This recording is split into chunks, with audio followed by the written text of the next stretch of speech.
Hello friends, इस video में हम बात करेंगे कि 25% एनुअल ग्रोथ प्लान ये रियलिस्टिक है हाई पे। सबसे पहले तो मैं आपको इसकी पावर बता देता हूँ कि ये 25% एनुअल ग्रोथ प्लान से आप क्या कुछ नहीं कर सकते।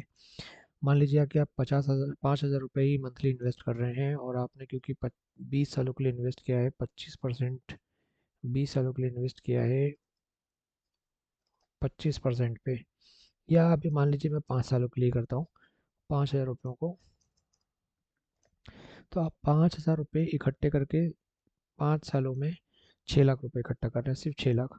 लेकिन ये चीज़ 10 लाख में 6 लाख से बढ़कर अगले 5 साल में 6 गुना से भी आपके लगभग 4 गुना से भी ज़्यादा हो जाएगी, 26 लाख रुपए। और अगले 15 सालों में ये रकम हो जाएगी लगभग 75 लाख रुपए। और यही चीज़ 20 सालों बाद लगभग 3 करोड़ रुपए हो जाएगी।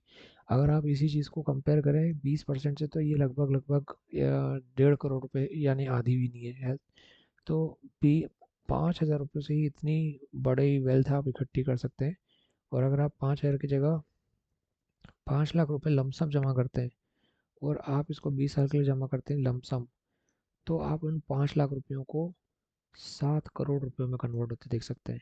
तो ये इतनी बड़ी कैलकुलेशन आपको रकम बनाकर दे सकता है 25% रिटर्न। लेकिन अभी रियलिटी कुछ और है, मैं आपको समझाता हूँ यहाँ पे कि बहुत सारे इन्वेस्टर ये ड्रीम देखते हैं कि 25% एनुअल रिटर्न मिल जाए। और ये लगता है उनको कि शायद पॉसिबल भी है, क्योंकि कई बार स्टॉक मार्केट में ये रिटर्न हमें कुछ दिनों में ही मिल जाते हैं, कुछ एक ही दिन में मिल जाते हैं। कभी कभी तो बहुत ही पेनी स्टॉक से इससे ज़्यादा रिटर्न्स दे देते हैं और हमें लगता है कि ये बहुत ही आसान था और इसे हम हर साल कर सकते हैं। तो मैं यहाँ बात कर रहा हूँ CAGR की। हर साल आपको 25% रिटर्न का, एवरेज 25% रिटर्न का आपको मिल सकता है। तो ये रियलिस्टिक है कि मतलब अगर आप रिस्क को बैलेंस करके और रिस्क रिवॉर्ड को बैलेंस करके आप इस चीज़ को करते हैं, तो ये शायद पॉसिबल भी लगता है। क्योंकि अ, जो इन्वेस्टर एक मतलब 25% रिटर्न की उम्मीद रखता है, वो 1 लाख के 9 लाख 10 साल में, और 10,000 मंथली SIP के 2 करोड़ से भी ज़्यादा 20 सालों में बनते हुए दिखता है। पर ये जनरली हम अगर गेन करना चाहते हैं 25% रिटर्न, तो अर्ली स्टेज स्टार्टअप में या स्मॉल कैप मल्टी कैप बगैर स्टॉक्स में, या जब क्रिप्टो का बुल मार्केट चलता रहता है तब, जो कि टेम्पररी होता है। जैसे कि अभी कॉइन में जो आप देखें हैं बहुत सारे बिटकॉइन वगैरह इनमें था। और हाई रिस्क सेक्टर जैसे कि रिन्यूएबल एनर्जी है, टेक इनोवेशंस हैं, या AI ट्रेंड्स है, या फिर रिसेंटली जो ज़्यादा हाइप में है, जैसे कि कुछ दिनों पहले भारत पाकिस्तान के युद्ध के समय डिफेंस सेक्टर हाइप में थे, या कोरोना के समय मेडिसिन या IT सेक्टर्स हाइप में थे। तो उस तरह के सेक्टर्स को पकड़कर आप 25% निकालने की कोशिश कर सकते हैं। हालांकि ये रिटर्न जो है वो बहुत ही वॉलेटाइल जब मार्केट होता है तभी मिलते हैं, और इसमें लॉस खाने की भी बहुत संभावना होती है। और हिस्टोरिकल डेटा जो देखें, अगर हम रियलिटी पे जाएं, थोड़ा हिस्टोरिकल डेटा देखें, तो निफ्टी ने 12 से 14% रिटर्न दिया है लॉन्ग टर्म में।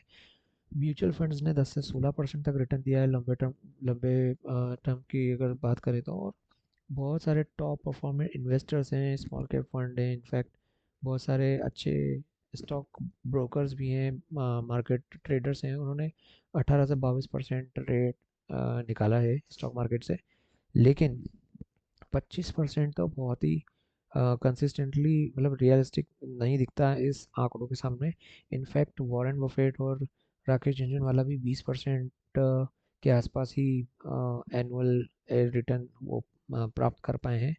तो इसके पीछे का मैथ यही है कि मैनी इन्वेस्टर्स थिंक्स दैट अगर वो जल्दी रीच होना चाहते हैं, जल्दी अमीर होना चाहते हैं, तो वो पेनी स्टॉक्स के पीछे भागते हैं और ऐसी चीज़ों के पीछे भागते हैं जो बहुत ही रिस्की होती हैं। पर वो ये भूल जाते हैं कि जब मार्केट करेक्ट होता है तो वो उस टाइम पर लॉस खाते हैं, या फिर वो इमोशनल मिस्टेक कर बैठते हैं जब जैसा कि मार्केट होता है, ये ग्रीड और फियर का गेम है, यानी लालच और भय का, लालच और डर का। तो इंसान जब मार्केट उठ रहा होता है तब वो हाई प्राइस पर खरीद लेता है, और जब मार्केट गिर रहा होता है तो डर के मारे उसको बेच देता है कि और लॉस ना हो जाए, और इन दोनों ही चक्कर में वो मात खाता है। तो वॉलेटिलिटी को अगर आप सहन कर सकते हैं, वॉलेटिलिटी के साथ आप खेल सकते हैं, तो 25% रिटर्न भी आप कुछ सालों तक तो निकाल ही सकते हैं। ये भले अ, आपके लिए लॉन्ग टर्म CAGR के तौर पे 25% आपको हर साल ना मिले, लेकिन आप इतना तो निकाल ही सकते हैं कि 20% तक आप इसको टारगेट कर पाएँ। और इसके अलावा इसमें टैक्स और इन्फ्लेशन जो आता है, वो सारी चीज़ें भी इसमें मायने रखती हैं। तो कंसिस्टेंसी और risk adjusted returns matter more than chasing high numbers. तो कंसिस्टेंसी होना चाहिए और रिस्क एडजस्टेड रिटर्न होना चाहिए। हमें ये नहीं होना चाहिए कि या तो मैं पाऊंगा या तो मैं बिल्कुल खो जाऊंगा, कंगाल हो जाऊंगा। इस टाइप की ट्रेडिंग नहीं करना चाहिए। तो इसलिए 25% रिटर्न से आप थोड़ा सा दूर रहकर जो अचीवेबल स्मार्ट स्ट्रेटजीज़ हैं उसको फॉलो कीजिए। आप अपने स्टॉक को डाइवर्सिफाई कीजिए, इक्विटी में, डेप्ट में और इंडेक्स फंड्स में। 14 से 18% CAGR का आप टारगेट रखिए। आप 18% में भी बहुत बड़ा अमाउंट बना सकते हैं।